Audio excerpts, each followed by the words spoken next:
Hello mga ka-socials! For today's video, nandito tayo sa Tanay Rizal para mag-camping. Dahil nga plantito si Daddy, gusto niya naman ng closer to nature and relaxing ambience. And though this is not my cup of tea, gusto ko rin ma-experience ng kids to kung mag-i-enjoy sila.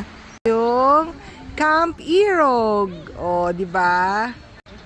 Ito yung ni-rent namin na Nipa Hut. Giliw Hut. So, 1 double bed, tapos may electric fan. So, yan. Kasya hanggang 3 tao. Decathlon pa yan, yung tent nila. And then, dito, kasya naman 2 tao.